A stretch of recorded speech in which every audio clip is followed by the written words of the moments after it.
Second സെമസ്റ്ററിൻ്റെ inorganic paper. First സെമസ്റ്ററിൻ്റെ ടോപ്പിക്കൊക്കെ ഞാൻ പറഞ്ഞത് രണ്ടുങ്ങൾ സെമിനാർ എടുത്ത ടോപ്പിക്കും ഞാൻ എടുത്ത ടോപ്പിക്കും ആയിട്ട് ഏകദേശം ടോപ്പിക്കെല്ലാം തീർന്നിട്ടുണ്ട്. നിങ്ങളത് സെമിനാറിൻ്റെ നോട്ട്സ് കൈമാറണമെന്നൊക്കെ ഞാൻ പറഞ്ഞിട്ടുണ്ട്. മാറുന്ന വിചാരിക്കുക.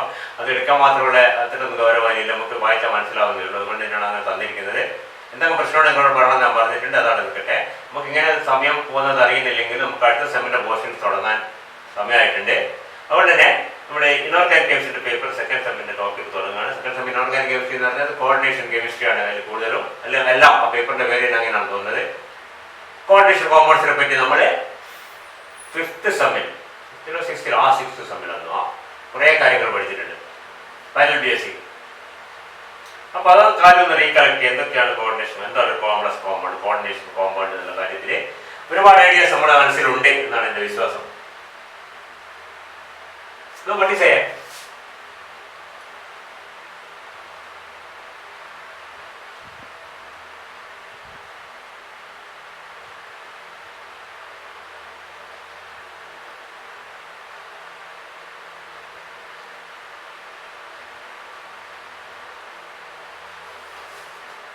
ഈ രണ്ട് പേരുകളും മാറി മറിച്ച് ഉപയോഗിക്കുന്ന കോർഡിനേഷൻ കോമ്പൗണ്ട് ഒരു complex compound.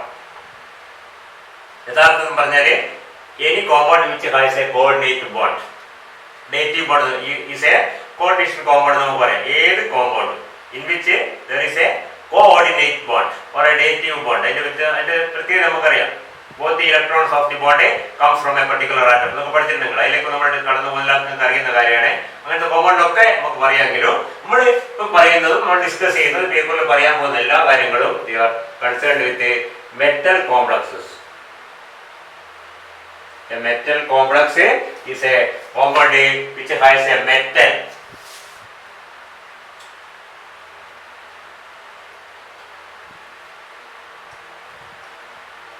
and a few ligands. Metal atom or metal ion. Metal ion ligand കൂടി ചേർന്ന ഒരു സംഭവമാണ് ഒരു മെറ്റൽ കോംപ്ലക്സ് എന്ന് പറയുന്നത് അല്ലേ? Metal complex, metal plus ligand. Generally you can write down a metal complex as MLN. For example,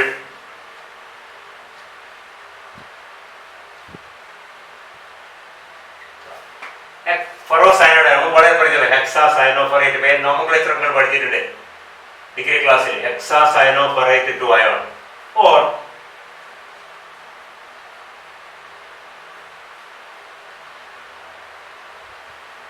hexamine cobalt 3 ion. ഇതുപോലെയുള്ള ഇതിൽ I will say this is a metal, these are the ligands. This is a metal, these are the ligands. ഈ മെറ്റലിനെ നമ്മുടെ central metal atom എന്നോ central metal അയോണോ എന്ന് പറയും. ഒരു കോംപ്ലക്സിലെ central metal ion, അത് ion ആയാലും ആറ്റം ആയാലും സെൻട്രൽ മെറ്റൽ അയോൺ എന്ന് പറയാൻ കുഴപ്പമൊന്നുമില്ല. അതിനോട് ചേർന്ന് നിൽക്കുന്ന സ്പീഷീസ് നമ്മൾ എന്ത് പറയും? ലിഗാൻഡ്സ് എന്ന് പറയും. പല ടൈപ്പ് നമുക്ക് പല ടൈപ്പ് കോംപ്ലക്സ് നമുക്ക് കാണാൻ പറ്റും.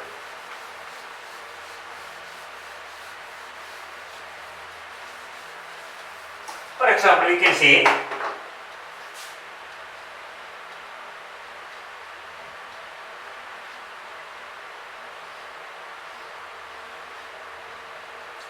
this is a complex compound or a coordination compound.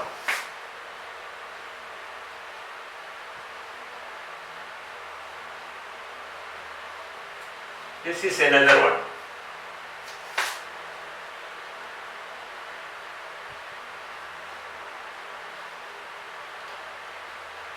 This is another one.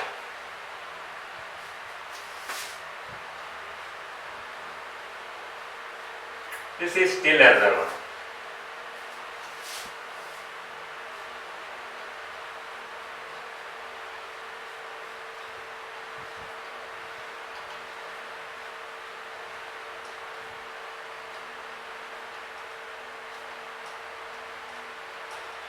This is still another one.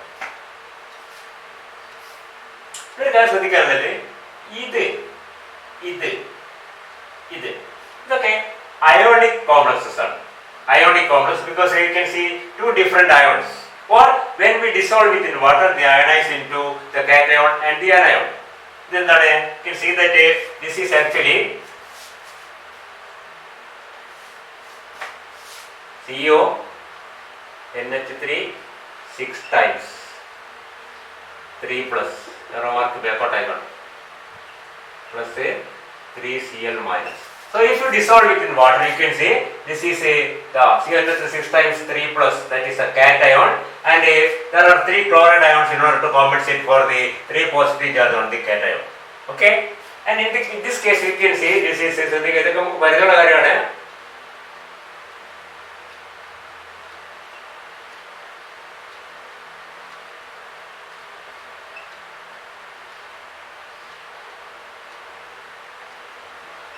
See, this is again a cation and an anion.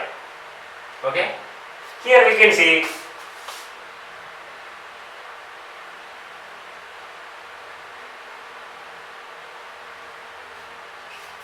this compound does not ionize at all. This compound also does not ionize. Okay, and you can see the last one, you have a CO, NH3, 6 times 3 plus, plus Cr, oxalate thrice 3 minus. Oral type. You can see that first of all this is a complex cation and a simple anion. Okay, this is a simple cation and a complex anion. And the last one is a complex cation and a complex anion. The line is here two complex and complex. This square bracket is complex. That is what is the coordination sphere. That is a metal and its associated ligands are usually enclosed in a square bracket which is known as the coordination sphere. And any charge on that species will be written outside that square bracket as the right superscript, right side. But cation complex and anion simple ion. But cation simple potassium, anion complex. But cation anion complex. This is complex non-ionic complexes. This complex ionic. Ionic complexes and non-ionic complexes may be there. First of all, understand. And ionic complex may be either cationic or anionic. In ionic complex, we can have one of the ions cationic. One of the ion complex, other one symbol. In an ionic complex, we can have one of the ions complex, other one symbol. One of the ion complex, other one symbol. Cation but anion complex. Or we can have an ionic complex in which both the cation and the anion are complex. Okay? So, okay. And we have non-ionic complexes. Non-ionic complexes again we can see. This is actually a combination of a cobalt 3 plus 3 ammonia molecules and 3 chloride. By chance, this charge is ionic.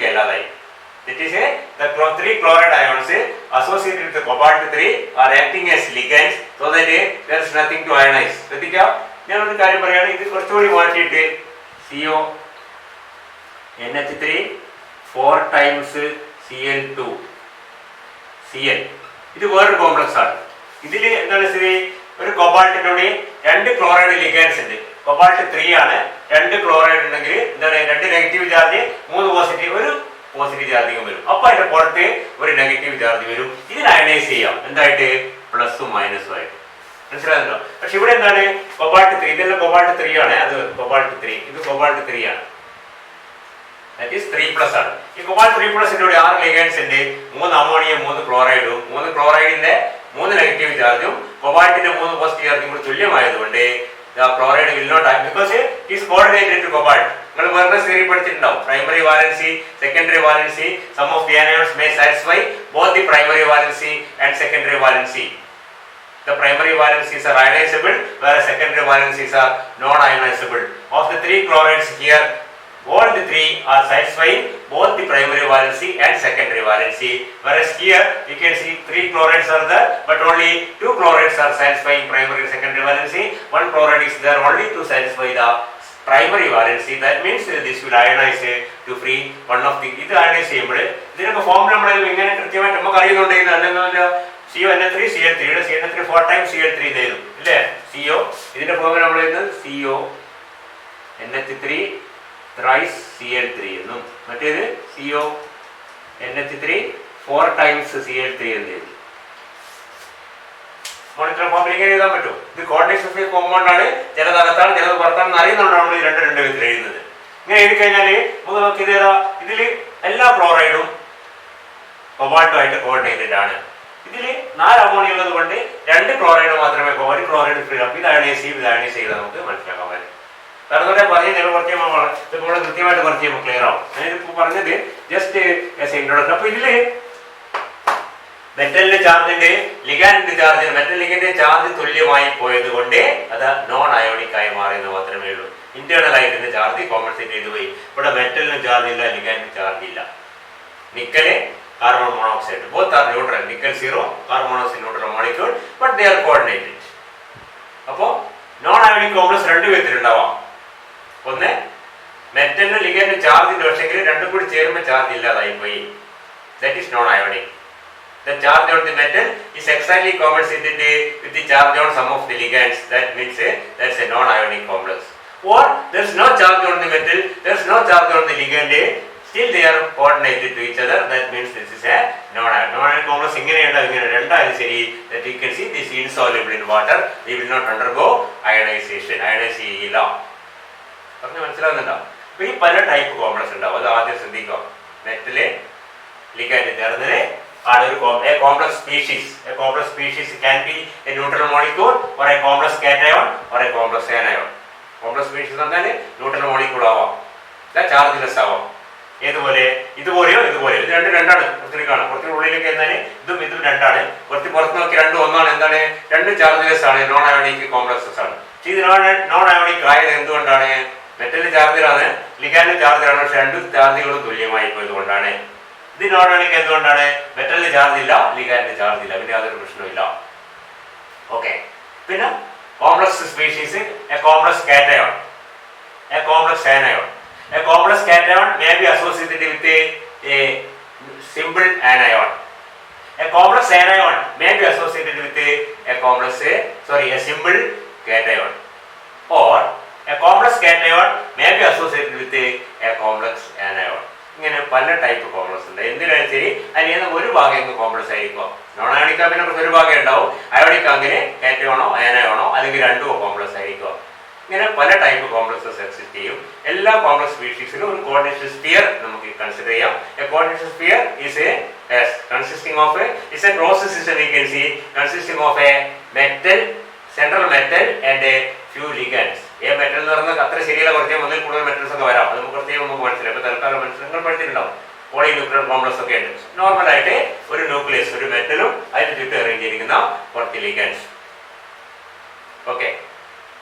കൂടുതൽ complexes നമ്മൾ പഠിക്കുന്നതും discuss ചെയ്യുന്നതും transition metal complex. നമുക്കറിയാം transition metals are more prone to complex formation compared to non transition metals. പീപ്ലോ കലവൻസ് നമ്മൾ പഠിച്ചിട്ടുണ്ട്.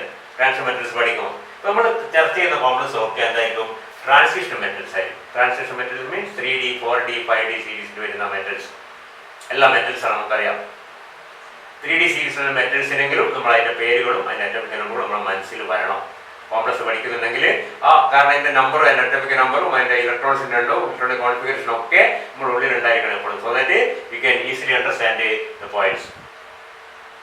Transition metals എന്ന് പറഞ്ഞാൽ തുടങ്ങുന്ന atomic number 21, 19 potassium, periodic table 20 calcium, 21 scandium.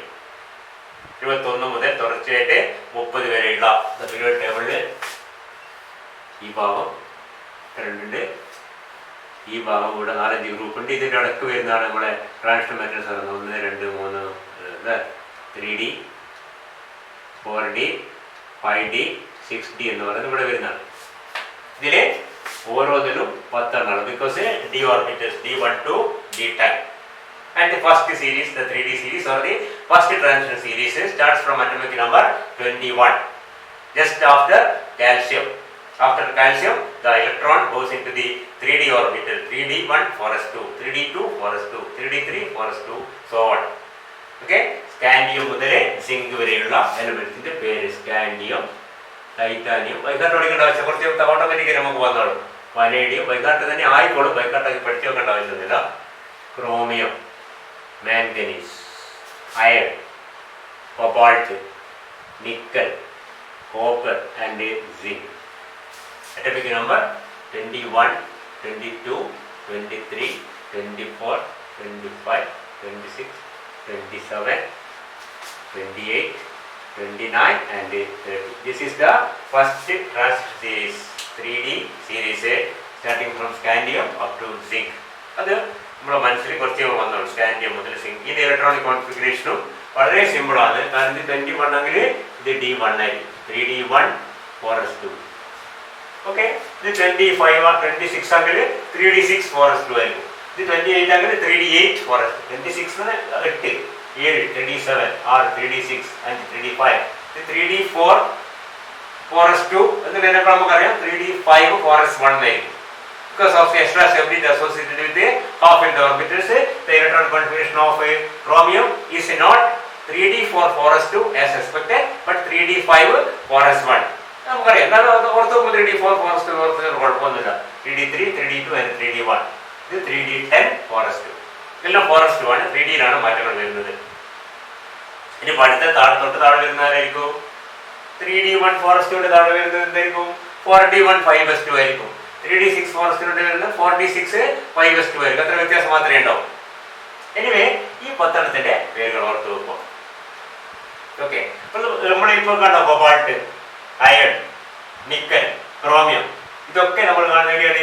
ഇവിടെ കാണുന്നത്. നമ്മൾ ടെക്സ്റ്റ് ബുക്ക് എടുത്ത് കഴിഞ്ഞാലും മെറ്റൽ പോളിമേഴ്സിന്റെ റിയാക്ഷൻസും മറ്റൊക്കെ എടുത്ത് കൂടുതൽ കാണുന്നത് ഈ പറഞ്ഞ മെറ്റൽസ് ആയിരിക്കും. Especially in the beginning. മനസ്സിലായില്ലേ?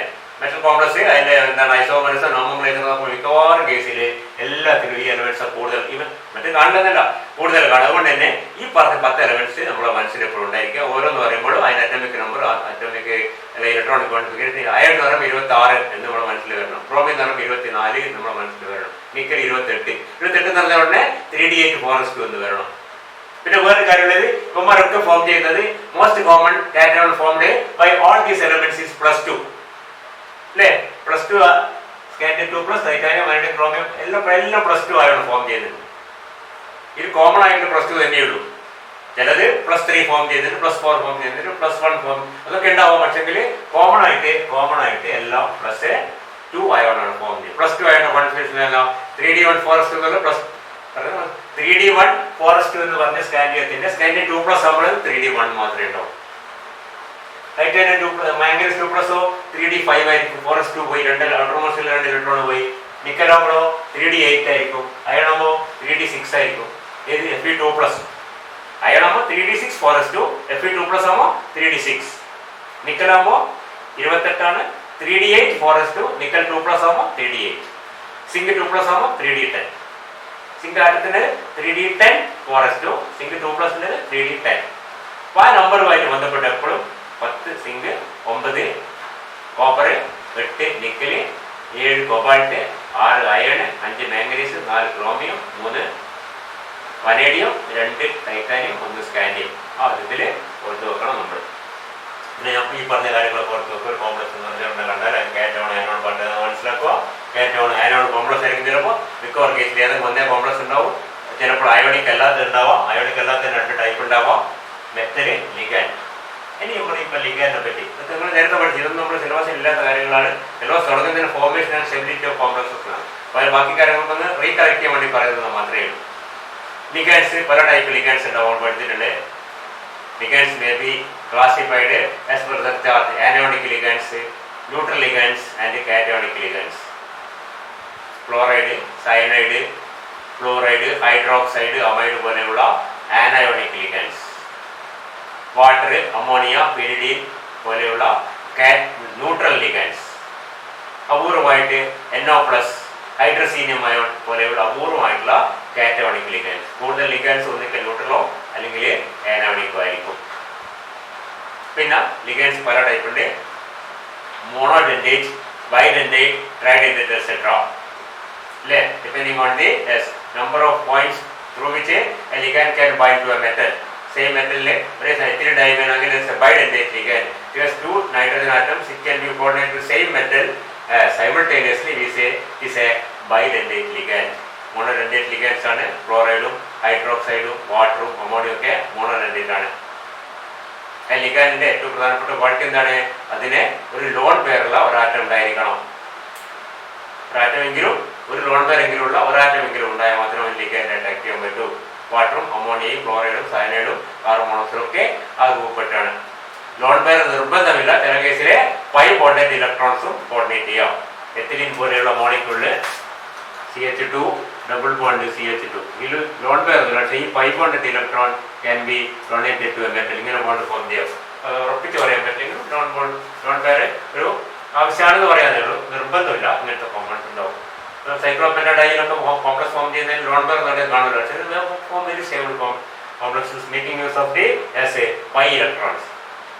പൈ ഇലക്ട്രോൺസ് ലോൺ പെയർ ഏതൊക്കെ ഒന്ന് നിർബന്ധമായും വേണം. എന്തൊക്കെ പൈ ഇലക്ട്രോൺസ് അല്ലെങ്കിൽ lone pair. Anyway, you can see that such molecules are atoms. Atoms are ions. Can act as ligands. Chloride, fluoride ഒക്കെ molecule എന്ന് പറഞ്ഞാൽ ഒരു അയോൺ ആണ്. ഇതൊരു മോണോ ആറ്റമിക് ആയിട്ടുള്ള അയോൺ ആണ്. സയനൈഡ് ഒരു ഡൈ ആറ്റമിക് SCN ട്രയോസയനൈഡ് ട്രൈ ആറ്റമിക് ആയിട്ടുള്ള അയോൺസ് ആണ്. ഇതിനൊക്കെ ലിഗാൻഡ് അറ്റാക്ക് ചെയ്യാൻ പറ്റും, കോംപ്ലക്സ് ഫോം ചെയ്യാൻ പറ്റും. മനസ്സിലായില്ലേ? പല ടൈപ്പ് ലിഗാൻഡ്സ് ഉണ്ട്. ലിഗാൻഡ്സ് പല വിധത്തിൽ നമുക്ക് ക്ലാസിഫൈ ചെയ്യാം. നേരത്തെ പറഞ്ഞ പോലെ വേറെ ക്ലാസിഫൈ ചെയ്യാം. Oxygen donor ligands, where the donor atom is an oxygen. Nitrogen donor ligands, where the donor atom is a nitrogen. Halogen donor ligands, where the donor atom is a halogen. Mixed ഉണ്ട്. ഒരേ സമയത്ത് ഒരു മെറ്റലിൽ ഒരു ലിഗാൻഡിൽ രണ്ട് donor atom ഉണ്ട്. ഒന്ന് നൈട്രജനും ഒന്ന് ഓക്സിജനും ആവാം. ഒന്ന് രണ്ട് നൈട്രജൻ ആവാം, രണ്ട് ഓക്സിജൻ ആവാം. ഒന്ന് നൈട്രജനും ഒന്ന് സൾഫറും ആവാം. ഒന്ന് സൾഫറും ഒന്ന് കാർബണും. ഇങ്ങനെ പല വിധത്തിൽ ഡൊണേറ്റ് ചെയ്യാൻ പറ്റും. അത് വേറെ കാര്യം. ബൈഡെൻഡേറ്റ് ട്രൈഡെൻഡേറ്റ് ലിഗാൻഡ്സ്. ഇതൊക്കെ നമ്മൾ നേരത്തെ പഠിച്ച കാര്യങ്ങളാണ്. ഇത് വേണ്ട സമയത്ത് അതാ സമയങ്ങൾ നമ്മളെ വീണ്ടും കാണുന്നതായിരിക്കും. അന്നേരം എന്തെങ്കിലും റിക്കലക്ട് ചെയ്യുമ്പോൾ അന്നേരം പറയാതെ മാത്രമേ ഉള്ളൂ. അതൊക്കെ മനസ്സിലാണ്ടോ? പിന്നെ coordination number, effective atomic number. ഇത് കോർഡിനേഷൻ കോർഡിനേഷൻ നമ്പർ എന്ന് പറഞ്ഞാൽ എന്താണ്? ലിഗാൻഡിന്റെ എണ്ണമല്ല. പലപ്പോഴും ലിഗാൻഡിന്റെ എണ്ണാവുന്നത് എപ്പോഴാണ്? If the ligand is monodentate. ഒരു ബൈഡെൻഡേറ്റ് ലിഗാൻഡ് ആണെങ്കിൽ ലിഗാൻഡ് എണ്ണത്തിന്റെ ഇരട്ടിയാണ് ഇത് കോർഡിനേഷൻ നമ്പർ. അതൊക്കെ മനസ്സിലാണ്ടോ? ഒരു ബൈഡെൻഡേറ്റ് ലിഗാൻഡ് ആണെങ്കിൽ ലിഗാൻഡിന്റെ എണ്ണത്തിന്റെ ഇരട്ടിയാണ് കോർഡിനേഷൻ നമ്പർ.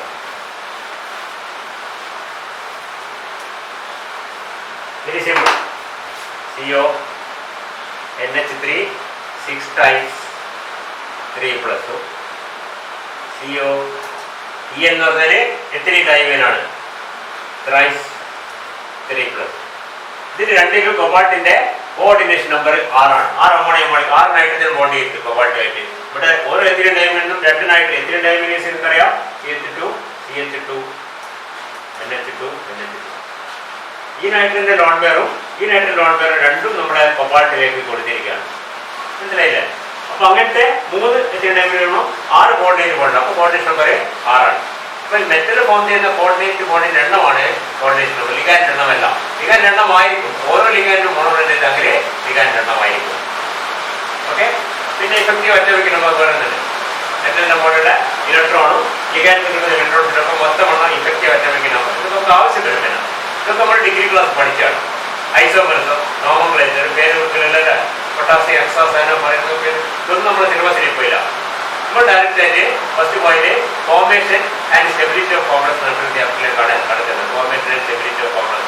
പക്ഷേ ഇതൊക്കെ നമുക്ക് പല സ്ഥലത്തായിട്ട് ആവശ്യം വരും. അതുകൊണ്ട് ഇതൊക്കെ ഒന്ന് റീകളക്ട് ചെയ്യാൻ പഴയ ഡിഗ്രിക്ക് പഠിച്ചിരിക്കുന്ന ചാപ്റ്ററുകളിൽ നിന്ന് വായിച്ചൊക്കെ നന്നായിരിക്കും.